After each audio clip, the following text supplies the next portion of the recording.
ओम सहनावतु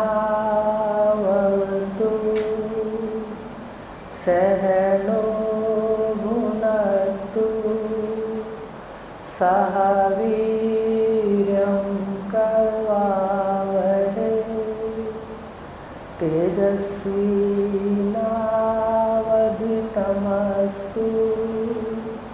मा विद्विषावहै। ओम शांति शांति शांति। अपना विषय विवेक चूड़ामणि का चल रहा है। आज रविवार है। भगवान शंकराचार्य जी ने बताया था पिछली बार कि विषय ऐसा विषय है जो जीव को अनगिनत अनंत जन्म वासनाओं से देते हैं। उन्होंने उदाहरण दिया था कि शब्द स्पर्श रूप रस गंध, एक एक विषय को लेकर के हिरण का शब्द, हाथी का स्पर्श, पतंगा का रूप, मछली का रस और भौरे का गंध। तो ये जितने भी मूर्तियां हैं, शरीर हैं, ये भी एक एक विषय से बंधे हैं और इनको मृत्यु सौगात में मिली। तो जो जीव इन पांचों का महत्व समझ के इसमें ही विचरण करता रहता है, केवल इसमें ही पांचों में विचरण करता रहता है, इसके मोह से बंधा रहता है, वो तो उसके तो जन्म मरण की कोई गिनती नहीं है। ये शंकराचार्य जी भगवान कह रहे हैं। अब उन्होंने कहा जो इन विषयों को ज्ञान सुन सुनकर विषयों की चाहत फीकी पड़ेगी, केवल ज्ञान सुनकर। पहले भी आपको बताया था कि पहले हम परिवार के दृश्य में, अपनों के दृश्य में भागते रहते, डूबे रहते। दृश्य में दृष्टा, ये दृष्टा देखो क्या क्या गलती करता है। पहले तो अज्ञान के अंदर अपनों में ही सारा दिन दृश्य में डूबा रहता है, कभी कुछ मनाता रहता है, कभी सुख कभी दुख, भागता रहता है। उसके बाद परमात्मा को प्राप्त करने की भी बारी आती है तो ये फिर भी दृश्य में ही घूमता है। मनन करिए तभी तो उठेंगे आप जहाँ बैठे, फिर भी दृश्य में। लेकिन उस दृष्टा को जो परमात्मा का चेतन अंश है, उस और नहीं जाता। ईश्वर ने माया को लेकर के जीव को भटकाने के लिए इंद्रियों का मुखबार कर दिया। ये जैसे ये जो मनोमयी देव है, सुन रहा है, बोल रहा है, ये इसी पे, यंत्रों पे, इन गाड़ियों पे चढ़ के विश्व में घूमता रहता है।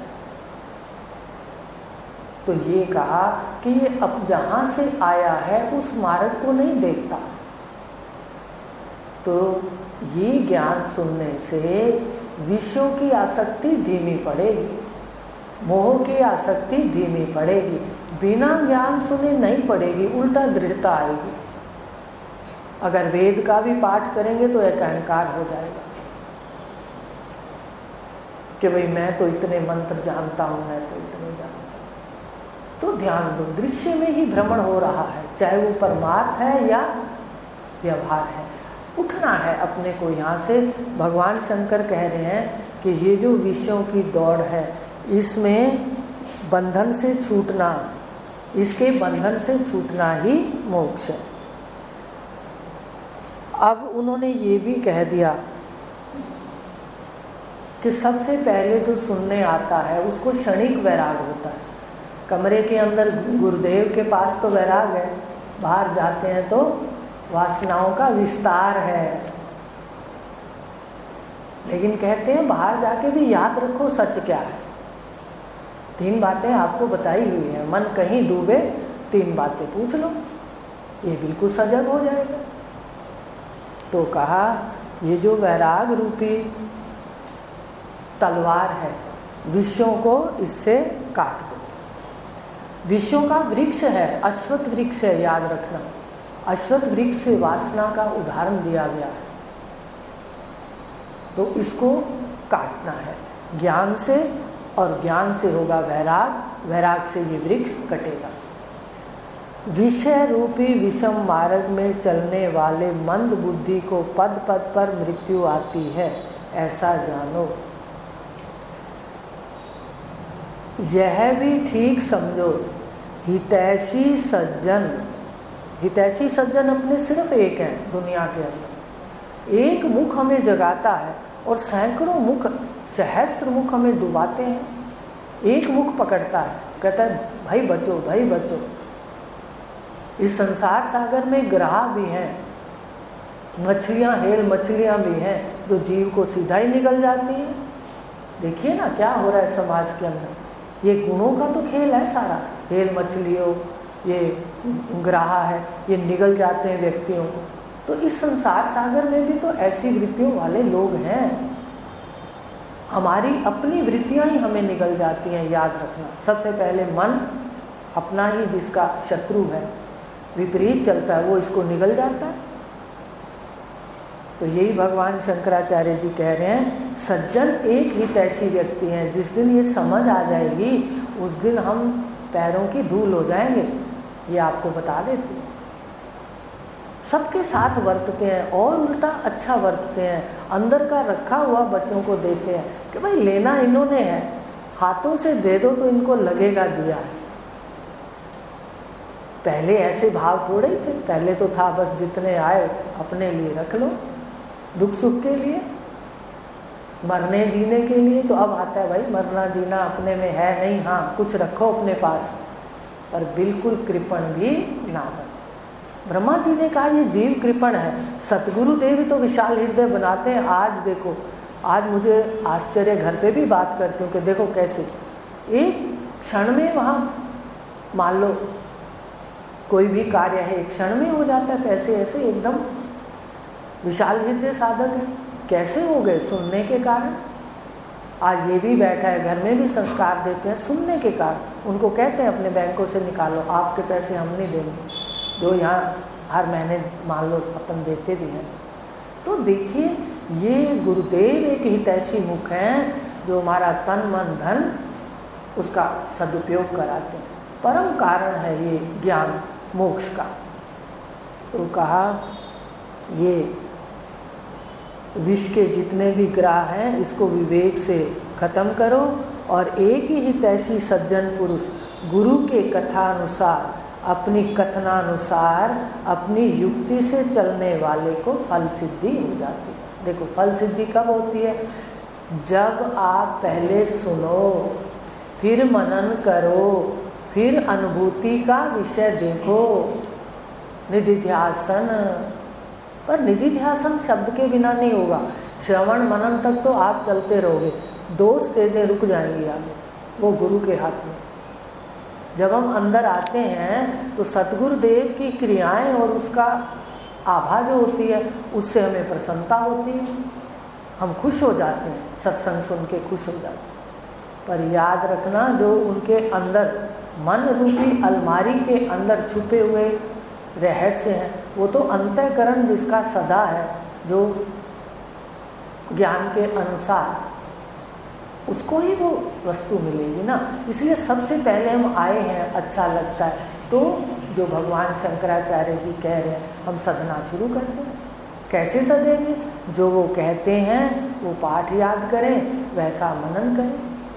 शरीर बताया जड़ है, योग से देखोगे तो बहुत देर लगेगी, ज्ञान से देखोगे तो एकदम समझ आ जाएगी।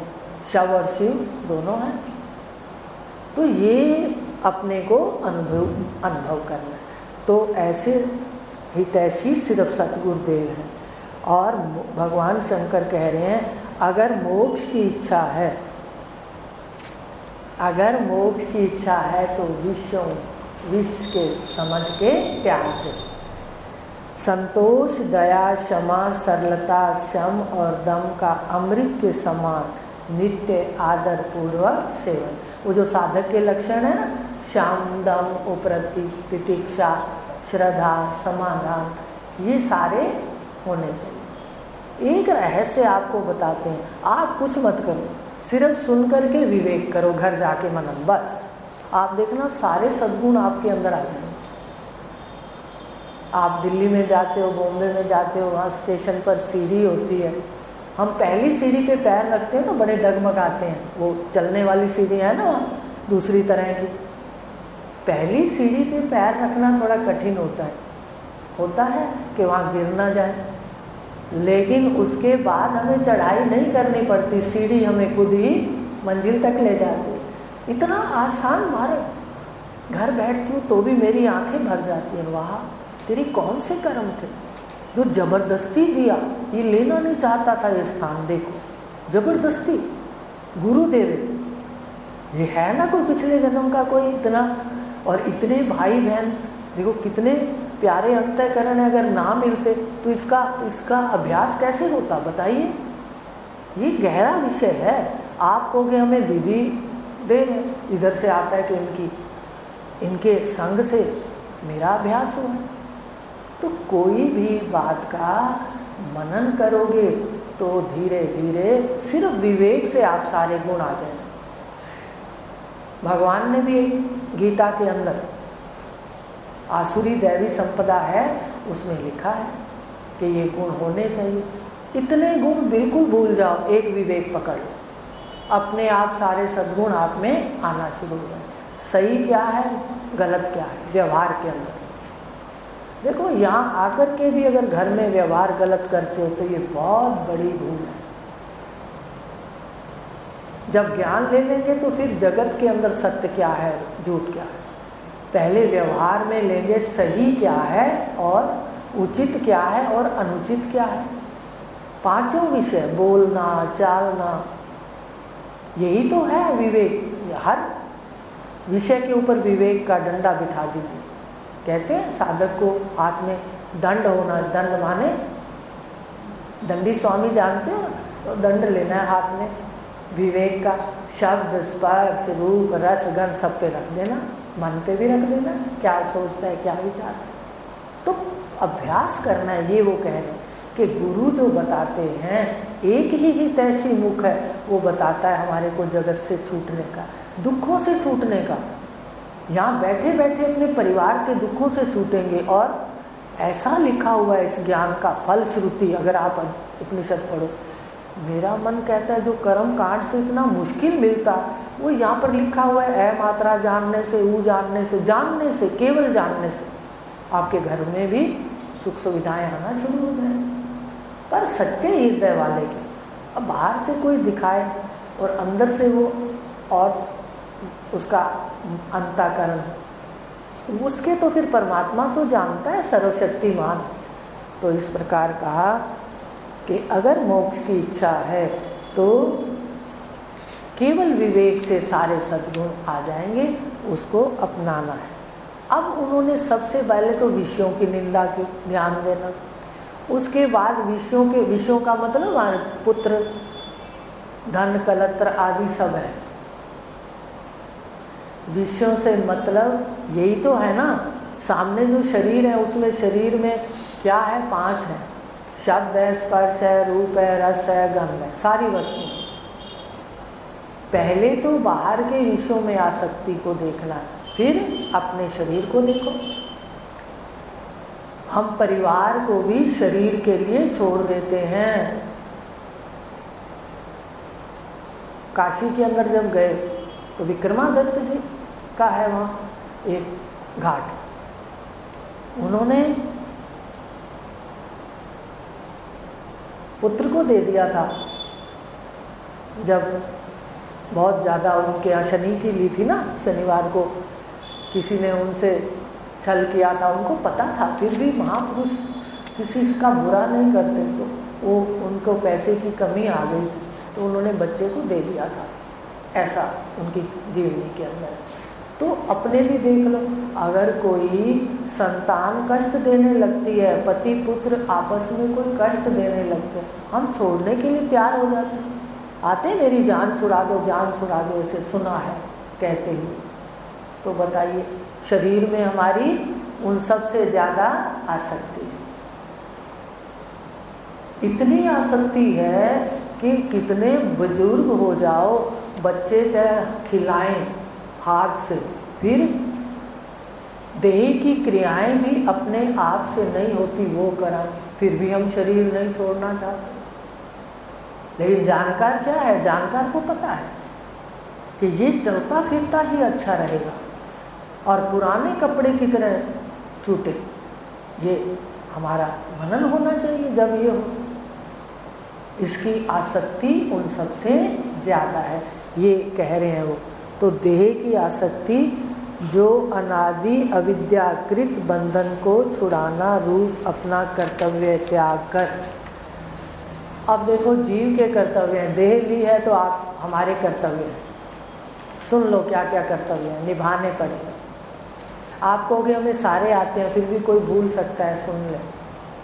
सबसे पहले हमारा कर्तव्य मन से है। जब हम घर से बाहर आते हैं, सबसे पहले मन का स्टेशन आता है। सबसे पहला कर्तव्य है मन के प्रति कैसा होना चाहिए, कैसे करना चाहिए।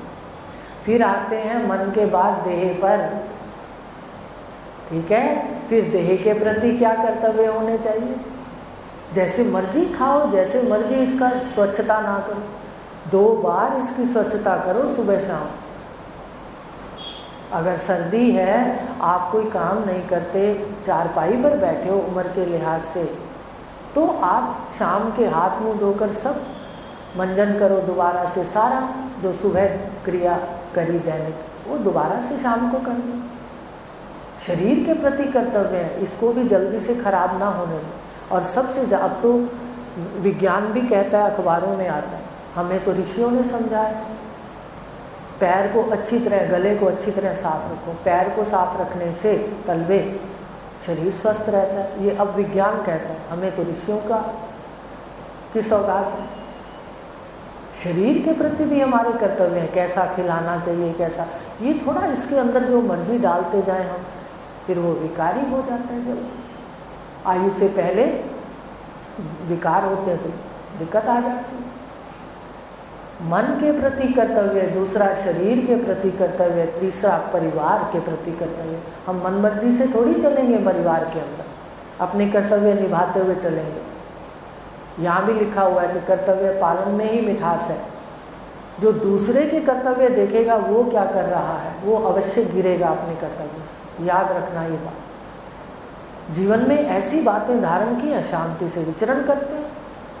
हमें अपना एक लक्ष्य पता है अर्जुन की तरह, बाकी इधर उधर देखते नहीं। कोई मुझ मर्जी कुछ कहे करे, अरे तो उसके भाव हैं, हम किस किस के भावों को लेते फिरेंगे। दुनिया का मतलब ही है दो नींवें, एक आपकी अच्छाई करेंगे और एक आपकी बुराई। तूने क्यों देखना, ये उनके कर्म है, समझ रहे हो।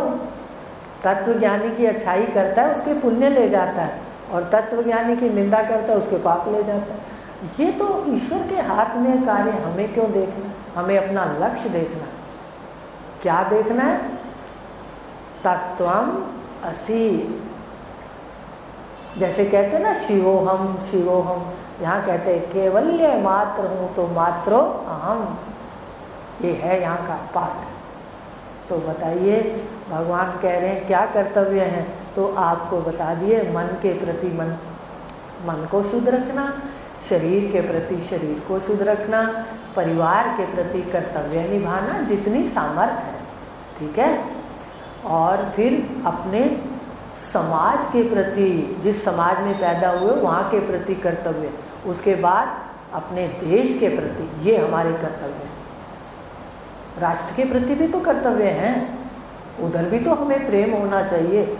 नहीं तो कितनी बाहरी शक्तियाँ हैं जो इस तरह से दिक्कत कर देती हैं। तो ये भाव हमारे अंदर, ये सारे कर्तव्य हैं। अब उन्होंने तो एक शब्द कह दिया, कर्तव्य निभाओ, विवेक करो और अपने कर्तव्य ध्यान से। और कर्तव्य भी जितनी सामर्थ्य है हृदय की, शरीर की सामर्थ्य कम है तो अपन ज़्यादा अगर करेंगे तो शरीर, समझ रहे हो ना, कोई मान लो अति पैसा चाहता है क्या कुछ है, जो सामर्थ्य है समर्थ के अनुसार अपनी कर्म हो। भगवान ने गीता के अंदर साफ कह दिया, युक्त आहार विहारी जो युक्त ही कर्म आचरे। युक्त है जागना सोना, उसका योग दुख हारे। ये नित्य योग उसको प्राप्त होता है जो युक्त आहार विहार करता, अति नहीं करता कहीं, और युक्त ही कर्म करता। ये नहीं इतना शरीर थका हुआ है ये लगा हुआ है। इतना देखते हैं कि शरीर का ख्याल ही नहीं रखते, खाना ही नहीं खाते, सारा दिन बिजनेस में लगे रहते। नहीं, खाने के समय अपना खाना खाओ, अपने जीवन के एक नियम बनाओ, क्या खाना क्या पीना। तो ये है कर्तव्य, इसको निभाते हुए अपने गृहस्थ आश्रम में रहना है।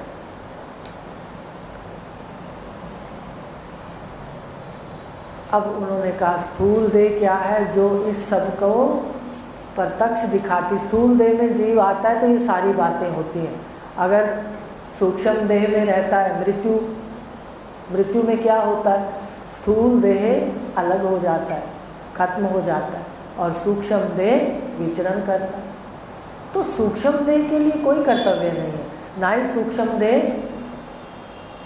यहाँ पर कोई पाठ करेगी, वो तो घूमती रहती है अपने चारों तरफ। कितनी सूक्ष्म देह घूम रही है ये आपको और मुझे पता नहीं, लेकिन स्थूल देह लेते ही कर्तव्य शुरू है। और गृहस्थ आश्रम हो, वानप्रस्थ हो, ये सारे कर्तव्यों के हिसाब से प्रारंभ है। तो जो इस स्थूल व्यवहार को करने के लिए देह मिलती है उसको कहते हैं स्थूल देह। समझ आ गई? स्थूल देह लेकर अपने कर्तव्य याद रखना, इसको पढ़ लेना, और एक बात ध्यान रख लेना, विवेक की सीढ़ी चढ़ जाओ, बाकी सारे सद्गुण अपने आप आ जाए। भगवान ने 20-21 लिखे हैं 16वें में, आप पढ़ोगे तो, और आसुरी संपदा में केवल 5 लिखे हैं। आसुरी संपदा में केवल 5 हैं, उनको पढ़ लो, उनको मन में आने ना दो।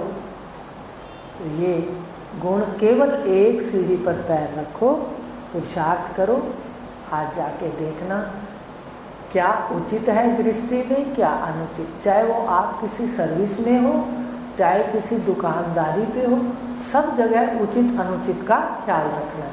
और फिर ज्ञान में सत्य क्या है और झूठ क्या है इसका ख्याल रखना। ठीक है, ये जीवन में पकड़ना है। कर्तव्य आपको बता दिए, मन के प्रति, तन के प्रति, परिवार के प्रति। तो आज जाके मनन करना। ओम